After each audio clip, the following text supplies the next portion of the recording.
नमस्कार साथियों, आज के इस वीडियो में आप सभी का स्वागत है। आज हम लोग देखने वाले हैं सेमेस्टर 5 हिस्ट्री DCA 1 का कुछ महत्वपूर्ण प्रश्न जो एग्जाम में पूछे जाने के बहुत अधिक चांस हैं। तो चलिए बिना देर के आज के इस वीडियो को स्टार्ट करते हैं। प्रश्न नंबर 7 है, आंग्ल अवध संबंधों पर संक्षिप्त निबंध लिखें। आपको इसमें पूछा गया है कि आंग्ल और अवध का संबंध किस प्रकार से था। इससे पहले हमने 6 प्रश्न बता दिया है। आपने अगर अभी तक नहीं देखा है तो प्लेलिस्ट में आप जाके देख सकते हो। आज हम लोग देखने वाले हैं आंग्ल और अवध का संबंध किस प्रकार से था। सबसे पहले आपको परिचय देना है। अवध के स्वतंत्र राज्य की स्थापना शहादत खान ने 1722 ईस्वी में किया था। यह एक ईरानी सरदार था। अवध पर पहले मुगलों का अधिकार था, जिसके कारण ही मुगल बादशाह मोहम्मद शाह ने शहादत खान को अवध का सूबेदार बनाया था। अगर हम बात करें अवध की, तो अवध के स्वतंत्र राज्य की स्थापना जो है शहादत खान ने किया था। कब किया था? तो 1722 ईस्वी में किया था। शहादत खान जो है एक ईरानी सरदार था और यह जो है मुगलों के दरबार में एक सूबेदार के रूप में कार्य करता था। सूबेदार क्या होता है? तो किसी भी क्षेत्र में राजस्व को कलेक्ट करता है। तो इस प्रकार से जो शहादत खान था मुगलों के अधीन था, मुगलों के दरबार में सूबेदार के पद पर था। औरंगजेब की मृत्यु के बाद मुगल साम्राज्य की शक्ति कमजोर पड़ गई। इस अवसर का लाभ उठाकर शहादत खान ने धीरे धीरे अपने शक्ति का विस्तार किया और 1722 ईस्वी में अवध को एक स्वतंत्र राज्य के रूप में स्थापित किया, जिसकी राजधानी किसको बनाया? तो इन्होंने लखनऊ को बनाया उसकी राजधानी। अगर हम बात करें शहादत खान की, तो शहादत खान पहले मुगलों का सूबेदार था, लेकिन जब औरंगजेब की मृत्यु हो गई तो ऐसी स्थिति में जो है मुगलों की शक्ति कमजोर पड़ गई और इसी अवसर का लाभ उठाकर जो है शहादत खान ने अवध को एक स्वतंत्र राज्य के रूप में स्थापित कर लिया और इन्होंने अवध की राजधानी को लखनऊ बनाया। नादिर शाह ने अवध पर हमला कर दिया ताकि अत्यधिक मात्रा में धन को लूट सके। नादिर शाह को एशिया तथा ईरान का नेपोलियन कहा जाता है।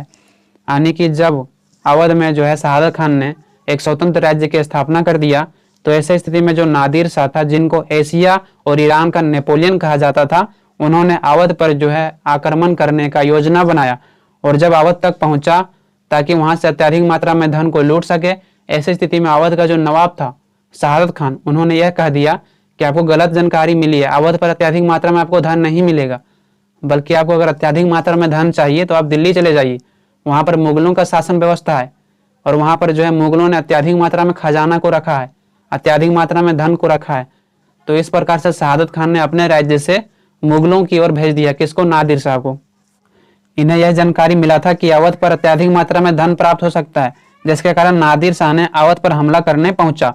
परंतु शहादत खान ने नादिर शाह को कहा कि आपको गलत जानकारी मिली है कि अवध पर अत्यधिक मात्रा में धन उपलब्ध है और उन्हें दिल्ली पर हमला करने के लिए कहा कि वहां पर आपको अत्यधिक मात्रा में धन मिल सकता है। जैसे कि हमने आपको बताया, जब अवध पर आक्रमण कर दिया नादिर शाह ने तो ऐसी स्थिति में कहा यहाँ पर आपको अत्यधिक मात्रा में धन नहीं मिलेगा, आप अगर दिल्ली चले जाते हो तो वहां पर अत्यधिक मात्रा में आपको धन मिलेगा। जब दिल्ली में नादिर शाह पहुंचा तो वहां से उन्होंने अत्यधिक मात्रा में धन को लूटा। धन लूटने की खुशी में नादिर शाह ने शहादत खान को कुछ धन देने के लिए अवध वापस आ रहा था। जब शहादत खान को नादिर शाह के अवध आने की जानकारी मिला तो उन्होंने उनके डर से आत्महत्या कर लिया। यानी कि जब दिल्ली भेज दिया गया नादिर शाह को, किसने भेजा? शहादत खान ने, कि वहां पर आप जाते हो तो आपको वहां अत्यधिक मात्रा में धन को मिलेगा। जब वहां पर पहुंचा नादिर शाह तो देखा सच में यहाँ अत्यधिक मात्रा में धन है। तो इस प्रकार से जो है नादिर शाह ने वहां पर अत्यधिक मात्रा में धन को लूटा और धन को लूटने के बाद खुशी में वह अवध पुनः वापस लौट कर आ रहा था। क्यों? ताकि कुछ धन जो है शहादत खान को भी दे दे। लेकिन जब शहादत खान को पता चला कि नादिर शाह पुनः जो है लौट कर अवध आ रहा है तो ऐसी स्थिति में इन्होंने आत्महत्या कर लिया खुद से। आत्महत्या क्यों कर लिया? जब इन्होंने नादिर शाह को दिल्ली भेज रहा था कि वहां पर आप जाते हो तो वहां पर अत्यधिक मात्रा में आपको धन मिलेगा, उसी समय इन्होंने यह खुद कहा था कि अगर वहां पर धन नहीं मिला तो आप मेरा जो है शरीर का पूरा चमड़ी खिंचवा देना। तो जब वह वापस लौटकर अवध आ रहा था तो ऐसी स्थिति में शहादत खान को लगा कि वहां पर जो है नादिर शाह को धन नहीं मिला, यही कारण है कि वह वापस अवध आ रहा है। ऐसी स्थिति में वह हमारे शरीर का पूरा चमड़ा खिंचवा सकता है, इसीलिए उन्होंने डर से आत्महत्या कर लिया। तो यहाँ पर वही कहा गया है, क्योंकि इन्होंने खुद कहा था कि अगर वहां धन ना मिले तो हमारी शरीर से चमड़ी निकाल देना। ऐसे में नादिर शाह का अवध वापस लौट कर आना, शहादत खान को लगा कि उन्हें वहां पर धन नहीं मिला है, अब उनके चमड़ी को शरीर से निकाला जा सकता है। इसीलिए जो है शहादत खान ने सोचा कि शरीर से चमड़ी निकालने से बेहतर है कि मैं खुद मर जाऊं और इस प्रकार से उन्होंने आत्महत्या कर लिया।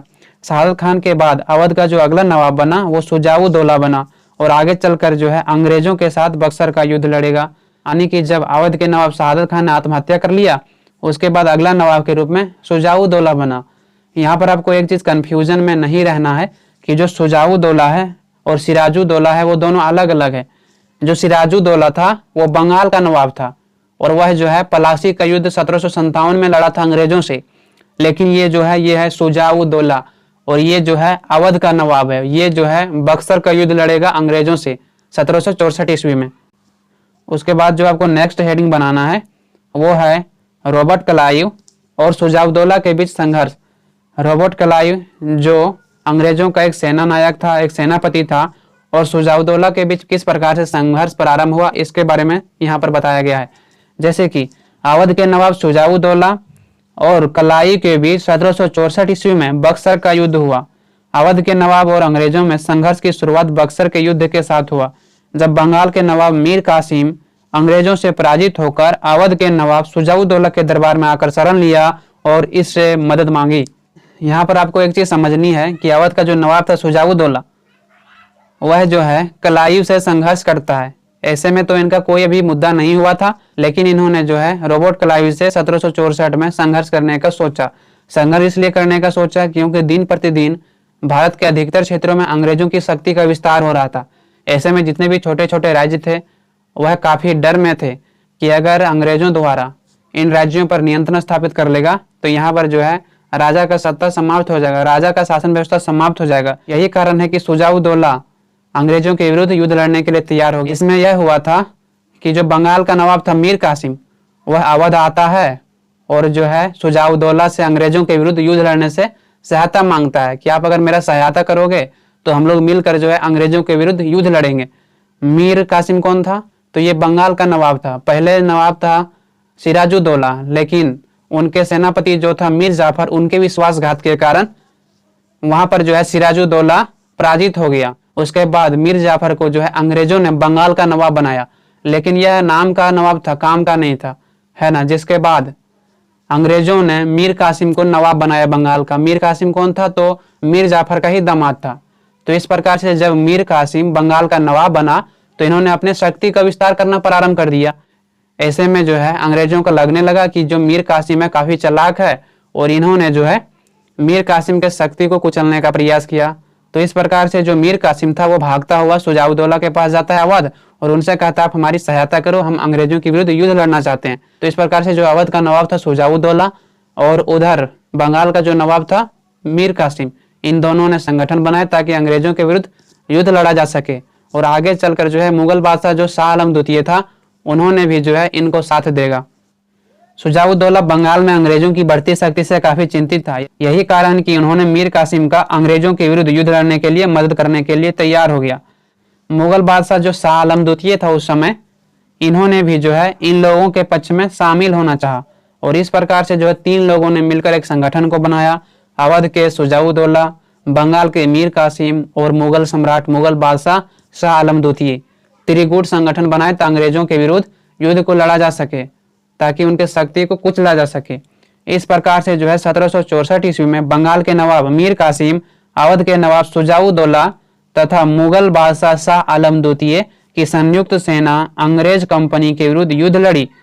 इस लड़ाई में जो है अंग्रेजों की जीत हुई और मीर कासिम और मुगल सम्राट शाह आलम द्वितीय के साथ साथ शुजाउद्दौला का भी पराजय हो गया और इसके परिणाम स्वरूप जो है इलाहाबाद की संधि किया गया और इलाहाबाद के संधि के द्वारा ही बक्सर युद्ध समाप्त हुआ।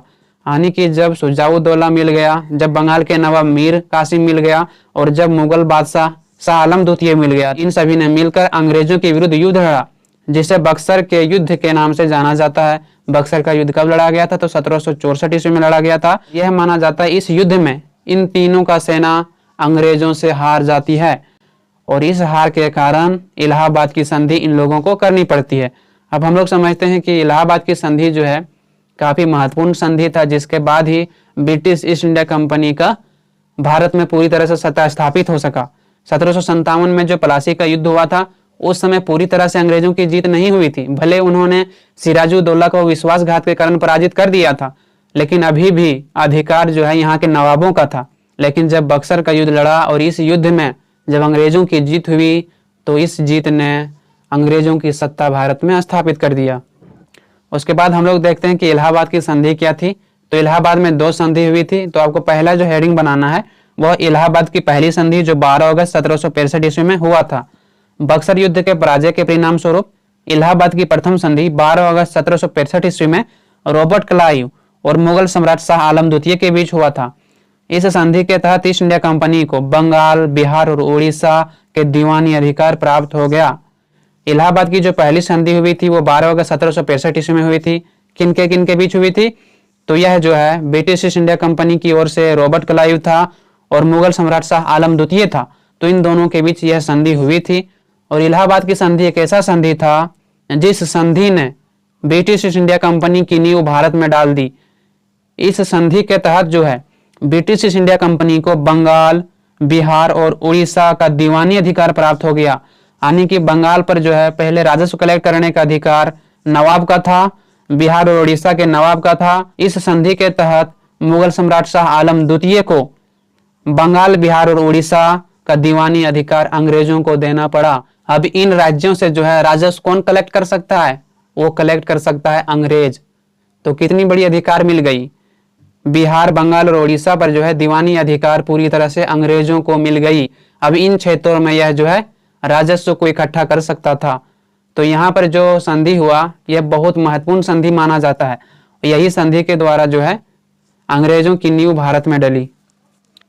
कंपनी ने जो है कारा और इलाहाबाद के जिले को अवध के नवाब से ले लिया और इसे रख रखाव के लिए मुगल सम्राट को दे दिया। कंपनी ने क्या किया? तो कारा एक क्षेत्र था और इलाहाबाद, उनके जो कुछ जिले थे उनको अवध के नवाब से ले लिया गया और उनको जो है रख रखाव के लिए मुगल सम्राट शाह आलम द्वितीय को दे दिया गया। मुगल सम्राट शाह आलम द्वितीय को दीवानी अधिकारों के बदले में 26 लाख रुपए वार्षिक पेंशन देने का वादा किया गया। यानी कि मुगल सम्राट ने जब अंग्रेजों को ब्रिटिश ईस्ट इंडिया कंपनी को बंगाल, बिहार और उड़ीसा का दीवानी अधिकार दे दिया गया तो ऐसे स्थिति में इस दीवानी अधिकार के लिए अंग्रेजों द्वारा कहा गया कि आपको प्रत्येक साल कितना दिया जाएगा?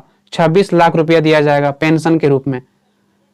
तो इस प्रकार से जो है मुगल सम्राट शाह आलम द्वितीय को बंगाल, बिहार और उड़ीसा के बदले 26 लाख रुपया वार्षिक पेंशन देने के लिए अंग्रेज तैयार हुए।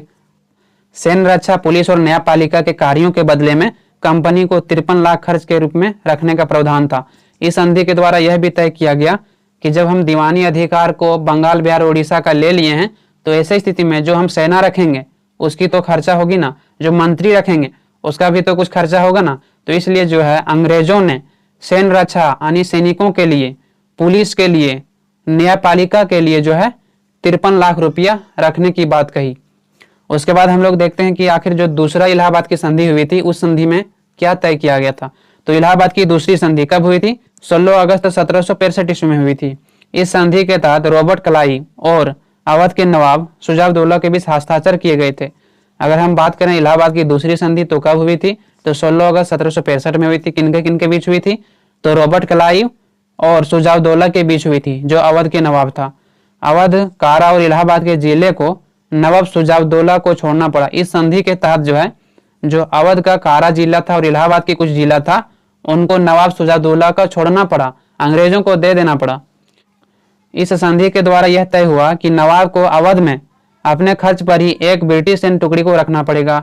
यानी कि जब अवध पर जो है अंग्रेजों ने अपना नियंत्रण स्थापित करना चाहा, ऐसे स्थिति में उन्होंने क्या प्लान बनाया? तो यहाँ पर जो है अंग्रेजों ने अपनी एक सैन्य टुकड़ी को रखा, है ना, सैन्य टुकड़ी को रखा और इसमें यह भी कहा गया कि जो सेना का खर्चा होगा वो आप ही को ही देना पड़ेगा। यानी अवध के नवाब शुजाउद्दौला से कहा गया कि जो हम सैन्य टुकड़ी को रखेंगे उनकी जितनी भी खर्चा होगी सारी खर्चा आप ही को देना पड़ेगा, तभी तो हम आपके राज्य की रक्षा कर पाएंगे, है ना। तो इस प्रकार से जो है इस संधि के तहत यहाँ पर अंग्रेजों की एक सैन्य टुकड़ी को रखा गया और वह सारा खर्चा अवध के नवाब शुजाउद्दौला से लिया गया।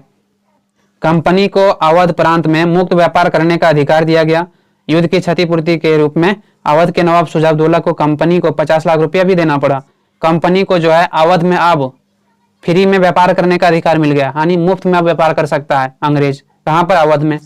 युद्ध की क्षतिपूर्ति के लिए जो है अवध के जो नवाब था शुजाउद्दौला उनको जो है 50 लाख रुपया किसको देना पड़ा? कंपनी को देना पड़ा। उसके बाद हम लोग जानते हैं कि वारन हेस्टिंग्स की अवध के प्रति क्या नीति रही थी।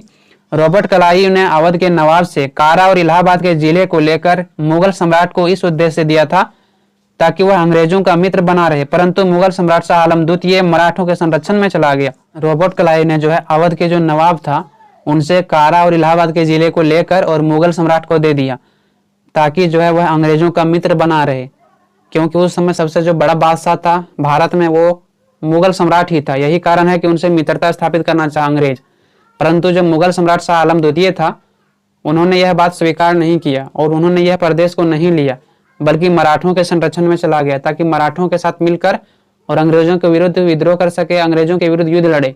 इसके बाद अंग्रेजों ने बनारस की संधि के द्वारा 1775 ईस्वी में 50 लाख के बदले अवध के नवाब से लिए गए क्षेत्र को नवाब को वापस लौटा दिया।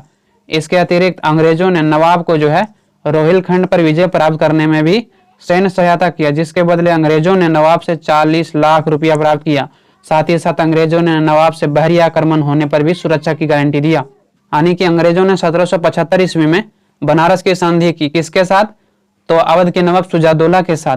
और इस संधि के तहत यह तय किया गया कि अवध के जो दो क्षेत्र कारा और इलाहाबाद के कुछ जिले को ले लिया गया था अंग्रेजों द्वारा, वह वापस जो है नवाब को लौटा दिया गया, लेकिन कहा गया इसके बदले हम जो है आपसे 50 लाख रुपये लेंगे। तो इसके बदले जो है 50 लाख रुपया दिया गया। तो इन दोनों क्षेत्रों के लिए जो है अवध के नवाब शुजाउद्दौला द्वारा अंग्रेजों को 50 लाख रुपये दिया गया। और यहाँ पर अवध के नवाब जो था शुजाउद्दौला, उन्होंने रोहिलखंड पर जो है अपना अधिकार प्राप्त करने के लिए अंग्रेजों से सहायता मांगा। जब अंग्रेजों ने इनकी सहायता किया तो ऐसी स्थिति में अंग्रेजों ने जो है अवध के नवाब से लगभग 40 लाख रुपया लिया। तो इस प्रकार से जो है अंग्रेज जो था अवध से अत्यधिक मात्रा में धन को ले रहा था ताकि यहाँ पर वह जो है अपनी सत्ता को मजबूत कर सके, परंतु इसके बदले नवाब को अंग्रेजों के सैनिकों की पूरा खर्च को उठाना था, जिसके बाद नवाब शुजाउद्दौला की मृत्यु भी हो जाती है। यानी कि अंग्रेजों ने नवाब से कहा कि हम आपकी राज्य का पूरा रक्षा करेंगे, लेकिन यहाँ पर जो सेना रखा जाएगा उसकी पूरी खर्चा जो है आप ही को देना पड़ेगा। तो जब अंग्रेजों द्वारा यहाँ पर सेना रखा गया तो ऐसी स्थिति में यहाँ पर जो सेना रखा गया था उनकी सारी खर्चा राज्य से ही लिया गया। जब अवध में जो है शुजाउद्दौला की मृत्यु भी हो गई, उसके बाद अवध के जो नए नवाब बने वो आसफ-उद-दौला बना। अंग्रेजों ने इसके साथ फैजाबाद की संधि की, जिसके तहत अंग्रेजों को बनारस एवं गाजीपुर पर अधिकार मिल गया। अवध पर अंग्रेजों की सेना का खर्च पहले से अधिक रकम बढ़ा दिया गया। पहले जितना रकम लिया जाता था सेना के लिए, उससे अधिक रकम अब जो है अवध राज्य से लेने लगा कौन, अंग्रेज। जब नवाब की मृत्यु हो गई उसके बाद अंग्रेजों ने उनकी विधवा बेगमों से अत्यधिक मात्रा में विवश करके धन को लिया, जिसके कारण अवध की आर्थिक स्थिति दिन प्रतिदिन अत्यंत खराब होती चली गई और अवध पर अंग्रेजों का प्रभाव काफी बढ़ता चला गया। यानी कि धीरे धीरे सभी नवाबों की जब मृत्यु हो गई, ऐसी स्थिति में यहाँ पर जो उनका बेगम बचा था, उनकी पत्नी, उनके पत्नियों से भी अंग्रेजों द्वारा इस राज्य पर सेना रखने के बहाने अत्यधिक मात्रा में धन को लिया गया। अंग्रेजों का कहना था कि अगर आप सेना का खर्चा नहीं देंगे तो ऐसी स्थिति में आप पर अगर बाहरी आक्रमण होगा तो हम आपकी रक्षा नहीं करेंगे। तो मजबूरन यहाँ के बेगमों को जो है अंग्रेजों को सैन्य सहायता के लिए कुछ रकम देना ही पड़ता था। उसके बाद आपको नेक्स्ट हेडिंग बनाना है अवध के बेगमों पर वारन हेस्टिंग्स का अत्याचार। वारन हेस्टिंग्स जो है अवध के जो बेगम थे उन पर किस प्रकार से अत्याचार किया। जब अवध के नवाब शुजाउद्दौला की मृत्यु हो गई उसके बाद अंग्रेजों ने नवाब के बेगमों से सैनिकों के खर्च के लिए पहले से अधिक धन को लेना चाहा। जब अवध का नवाब शुजाउद्दौला था उस समय कुछ कम रकम लिया जाता था सैनिकों के लिए, लेकिन जब सभी प्रमुख नवाबों की मृत्यु हो गई अवध में तो ऐसी स्थिति में वहां पर उन नवाबों की जो बेगम थी, जो पत्नी थी, उनसे अत्यधिक मात्रा में अंग्रेजों द्वारा सैनिक खर्च लिया जाने लगा। इसका कारण यह था कि अंग्रेज अनेक युद्ध में हमेशा लगा रहता था ताकि भारत के अधिकतर क्षेत्रों पर अपना नियंत्रण स्थापित कर सके। अंग्रेजों के द्वारा अनेक युद्ध लड़ने के कारण अत्यधिक धन खर्च होती थी। ऐसे में धन की कमी होने पर अंग्रेजों द्वारा अवध के नवाबों के बेगमों से विवश करके अधिक से अधिक धन को लिया जाता था। अधिक से अधिक धन क्यों लिया जाता था, तो इसका यह कारण था कि अंग्रेज लोग जो है भारत में अलग अलग क्षेत्रों पर अपनी सत्ता को स्थापित करने के लिए युद्ध लड़ता रहता था। जब अलग अलग क्षेत्रों पर अंग्रेजों द्वारा युद्ध लड़ा जा रहा था, ऐसे में उन्हें अत्यधिक जो है आर्थिक रूप से क्षति हो रहा था। जब अत्यधिक मात्रा में धन की खर्च हो रहा था तो ये सब धन कहाँ से लिया जाता था, तो ये सब धन जो है अंग्रेजों द्वारा अवध हो गया या जो क्षेत्र इनके नियंत्रण में था उन राज्यों से लिया जाता था। इस प्रकार से अंग्रेजों द्वारा युद्ध के खर्च के लिए अत्यधिक मात्रा में अवध के नवाबों के बेगमों से धन को लेता था। अंग्रेजों द्वारा अवध राज्य से धन इसलिए लिया जाता था क्योंकि जब नवाब शुजाउद्दौला अंग्रेजों के बीच संधि हुई थी, उसी दौरान यह तय हुआ था कि अंग्रेज अवध पर अपना, यहाँ पर होगा सेना रखेगा और इसका पूरा खर्च अवध के नवाब को ही उठाना पड़ेगा। यही कारण है कि अंग्रेजों द्वारा सैनिक खर्च के बहाने अवध से अत्यधिक मात्रा में धन को लिया जाता था। जैसे कि हमने आपको बताया था ना कि अंग्रेजों और शुजाउद्दौला के बीच संधि हुआ था, जिसमें यह तय हुआ था कि अवध पर अंग्रेजों का एक सेना टुकड़ी होगा और वही सैन्य टुकड़ी इसके राज्य पर नियंत्रण रखेगा, इसके राज्य की रक्षा करेगा। और यही कारण है कि अंग्रेजों ने अपनी सैन्य टुकड़ी के लिए, सैन्य खर्चा के लिए यहाँ के बेगमों से अत्यधिक मात्रा में धन को लेता था, ताकि इस राज्य पर अगर कोई हमला करता है तो उनकी रक्षा किया जाए। अंग्रेजों का मानना था कि जब अत्यधिक मात्रा में इनसे धन लिया जाएगा तो धीरे धीरे इनकी शक्ति कमजोर पड़ जाएगी। जब इनकी शक्ति कमजोर पड़ जाएगी तो अवध पर जो है ब्रिटिश का पूरी तरह से सत्ता स्थापित हो जाएगा। यही कारण है कि यहाँ के नवाब के बेगमों से अंग्रेजों द्वारा अत्यधिक मात्रा में धन को लिया जाता था। यह माना जाता है कि अंग्रेजों ने अवध के बेगमों से लगभग 105 लाख रुपया लिया था। धीरे धीरे अवध की आर्थिक स्थिति खराब होते चला गया। सैनिक के खर्च न देने पर अंग्रेजों द्वारा अवध के राज्य के क्षेत्रों पर धीरे धीरे अपना अधिकार प्राप्त कर लिया गया। यानी कि यह माना जाता है कि अंग्रेजों ने अवध के बेगमों से लगभग 105 लाख रुपया लिया गया था। ये रकम उस समय बहुत बड़ी रकम थी, आप समझ सकते हो। इसलिए लिया गया ताकि जो है सैन्य सहायता अवध को दे सके, और सैन्य सहायता के बदले में 105 लाख रुपया लिया गया था वहाँ के अवध के नवाब के बेगमों से। जब वहाँ के बेगमों से इतना अधिक धन लिया जा रहा था तो ऐसी स्थिति में वहाँ की आर्थिक स्थिति दिन प्रतिदिन खराब होते चला गया। उसके बाद हम लोग जानते हैं कि लॉर्ड हेस्टिंग्स द्वारा अवध पर किस प्रकार से अपनी कंपनी को स्थापित किया। लॉर्ड हेस्टिंग्स ने अवध पर अपनी कंपनी स्थापित करने के लिए अंग्रेजों के अधिकारियों ने नवाब का शोषण जी भर के किया। अवध में कंपनी ने प्रशासनिक, यहाँ पर होगा सुधार, ना तो खोद करने का प्रयास किया और ना ही नवाबों को इसका मौका दिया गया। यानी कि जब अवध पर जो है कंपनी का नियंत्रण स्थापित हो गया, यहाँ पर उनके सेना को रखा गया, तो ऐसी स्थिति में सैन्य क्षेत्रों में ना तो कंपनी ने कोई सुधार किया, ना ही यहाँ के नवाबों को इसका मौका दिया गया। अंग्रेज लोग हर जगह युद्ध लड़ने में लगा रहता था, जिसके कारण अत्यधिक धन की जरूरत होती थी। ऐसे में अंग्रेजों ने नवाब के ऊपर इतना दबाव बना दिया था कि नवाब धन को ही जुटाने में हमेशा व्यस्त रहता था। अंग्रेजों ने जो है अलग अलग क्षेत्रों में युद्ध लड़ा ताकि भारत के अलग अलग क्षेत्रों में अपनी सत्ता को स्थापित कर सके। तो इस प्रकार से जो अंग्रेज था हमेशा युद्ध लड़ने में लगा रहता था, जबकि यहाँ के जो नवाब था वह अंग्रेजों को रकम चुकाने में ही हमेशा व्यस्त रहता था। लॉर्ड हेस्टिंग्स ने नेपाल युद्ध के बहाने नवाब से अत्यधिक मात्रा में आर्थिक सहायता प्राप्त किया। यह माना जाता है कि लगभग 2 करोड़ रुपया नवाबों से लिया गया था। लॉर्ड हेस्टिंग्स ने जो है नेपाल युद्ध के बहाने नवाब से लगभग 2 करोड़ रुपया लिया गया था। जब वाजिद अली शाह अवध का अंतिम नवाब बना तो अंग्रेजों ने उनसे भी अवध में अंग्रेजी सेना के रखने के खर्च के बहाने अत्यधिक मात्रा में धन को लिया, जिसके कारण अवध की आर्थिक स्थिति अत्यंत खराब हो गई। ऐसे में जब लॉर्ड हेस्टिंग्स ने वाजिद अली शाह से कहा कि अपने प्रशासनिक क्षेत्रों में सुधार करो, नहीं तो अवध का शासन व्यवस्था कंपनी अपने हाथों में ले लेगा। जब अवध का अंतिम नवाब वाजिद अली शाह बना तो ऐसी स्थिति में जो है अंग्रेजों द्वारा इनसे भी अत्यधिक मात्रा में धन को लिया गया। किस लिए लिया गया? ताकि जो है आपके राज्यों पर अगर कोई हमला करता है तो हम आपको सुरक्षित रखेंगे। यहाँ पर सेना रखा गया था, जिसके कारण ही वाजिद अली शाह से भी अत्यधिक मात्रा में अंग्रेजों द्वारा धन को लिया गया। और यहाँ पर अंग्रेजों द्वारा यह कहा गया कि आप अपने राज्य में प्रशासनिक क्षेत्र में सुधार करो, नहीं तो जो है अवध राज्य पर अंग्रेजों का अधिकार प्राप्त हो जाएगा। उसके बाद हम लोग देखते हैं कि लॉर्ड डलहौजी ने जो है अवध को किस प्रकार से विलय करवाया था। विलय मतलब होता है कि अवध राज्य को ब्रिटिश साम्राज्य में किस प्रकार से मिलाया था। 1848 ईस्वी में लॉर्ड डलहौजी अवध का गवर्नर जनरल बनकर आया। उसने हड़प की नीति को अपनाया था। इस नीति से उसने अवध को अंग्रेजी राज्य में मिला लिया। लॉर्ड डलहौजी की बात करें तो लॉर्ड डलहौजी जो है 1848 ईस्वी में भारत में ईस्ट इंडिया कंपनी की ओर से गवर्नर जनरल बनकर आया। इन्होंने जो है हड़प की नीति को अपनाया था और हड़प की नीति के द्वारा इन्होंने अधिकतर क्षेत्रों पर अपना अधिकार प्राप्त कर लिया था, उन राज्यों को ब्रिटिश साम्राज्य में मिला लिया था।